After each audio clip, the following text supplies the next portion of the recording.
Hi everyone. I like to do dishes by hand, not using a dishwasher, and I like to walk alone. I view those as my thinking time or my prayer time. And I remember there was a period of time where I was almost an hour away from work, walking distance, and in order to get some walking in, I used to walk to work. And during those walks, I would write in my mind. In my head, I would be writing things that I thought were important subjects.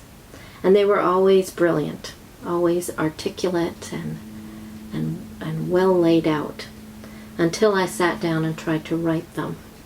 And I could never do it. I could never bring those thoughts to paper. I wanted to talk today about one of the first writers that I read when I left the Witnesses on Christianity, and it was C.S. Lewis's book, Mere Christianity. C.S. Lewis is the one author that when I'm reading him, I oftentimes think about those discussions I had in my own mind and think, yes, I've thought that. And he's saying it so well. He's articulating it perfectly. Just what I wanted to express, he's put it down on paper. So just a little background on Lewis, in case you don't know who Lewis is. Lewis is the writer of the Narnia Chronicles. That's probably the thing that most people would be aware of.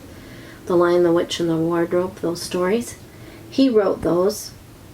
Lewis lived from 1898 to 1963. He was a British writer. He taught at Oxford, Renaissance and medieval and Renaissance literature were his specialty. He was a Christian apologist and a lay theologian, and he had been an atheist. So he has been very influential in bringing a lot of people to faith, and I think in getting people to examine Christianity with the insight of someone who had not believed and became a believer. I just wanted to read a few words that C.S. Lewis writes at the beginning of this book, explaining his purpose in writing Mere Christianity.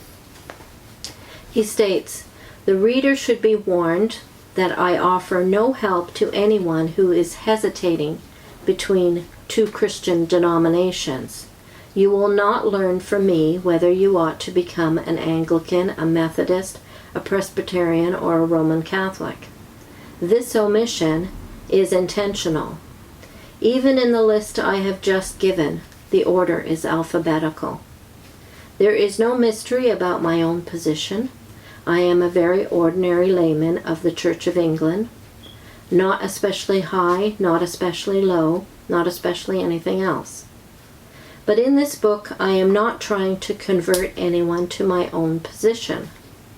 Ever since I became a Christian, I have thought that the best, perhaps the only service I could do for my unbelieving neighbors was to explain and defend the beliefs that have been common to nearly all Christians at all times.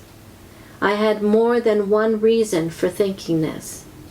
In the first place, the questions which divide Christians from one another often involve points of high theology, or even of ecclesiastical history, which ought never to be treated except by real experts. I should have been out of my depth in such waters, more in need of help myself than able to help others. And secondly, I think we must admit that the discussion of these disputed points has no tendency at all to bring an outsider into the Christian faith or fold. So long as we write and talk about them, we are much more likely to deter him from entering any Christian communion than to draw him into our own. Our divisions should never be discussed except in the presence of those who have already come to believe that there is one God and that Jesus Christ is his Son, his only Son. Finally, I got the impression that far more and more talented authors were already engaged in such controversial matters than in the defense of what Baxter calls mere Christianity. That part of the line where I thought I could serve best was also the part that seemed to be the thinnest, and to it I naturally went. And then he says, I hope no reader will suppose that mere Christianity is here put forward as an alternative to the creeds of the existing communions, as if a man could adopt it in preference to Congregationalism or Greek Orthodoxy or anything else. And then I love his illustration here. He says, it is more like a hall out of which doors open into several rooms. If I can bring anyone into that hall, I shall have done what I attempted. But it is in the rooms, not in the hall, that there are fires and chairs and meals. The hall is a place to wait in, a place from which to try the various doors, not a place to live in. For that purpose, the worst of the rooms, whichever that may be, is, I think, preferable. It is true that some people may find that they have to wait in the hall for a considerable time, while others feel certain almost at once which door they must knock at. I do not know why there is this difference, but I am sure God keeps no one waiting unless he sees that it is good for him to wait. When you do get into your room, you will find that the long wait has done you some kind of good, which you would not have had otherwise. But you must regard it as waiting, not as camping. You must keep on praying for light, and of course, even in the hall, you must begin trying to obey the rules which are common to the whole house. And above all, you must be asking which door is the true one, not which pleases you best by its paint and paneling. In plain language, the question should never be, do I like the kind of service? But are these doctrines true? Is holiness here? Does my conscience move me toward this? Is my reluctance to knock at this door due to my pride, or my mere taste, or my personal dislike of this particular doorkeeper? When you have reached your own room, be kind to those who have chosen different doors, and to those who are still in the hall. If they are wrong, they need your prayers all the more. And if they are your enemies, then you are under orders to pray for them. That is one of the rules common to the whole house. So I just loved this illustration. I think it's especially useful to us ex-witnesses who often find we don't know where to go when we leave the witnesses.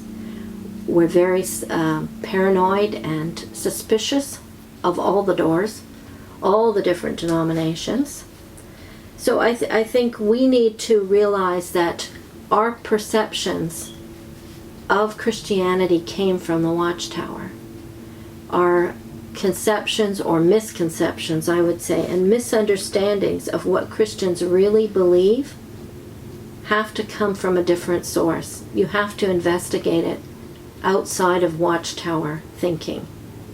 You know, just as Lewis, because he had been an atheist, he's at an advantage in a way to be an apologist because he knows the right questions to ask. He had those questions about Christianity. He had those misconceptions and those misunderstandings. So he's able to address them.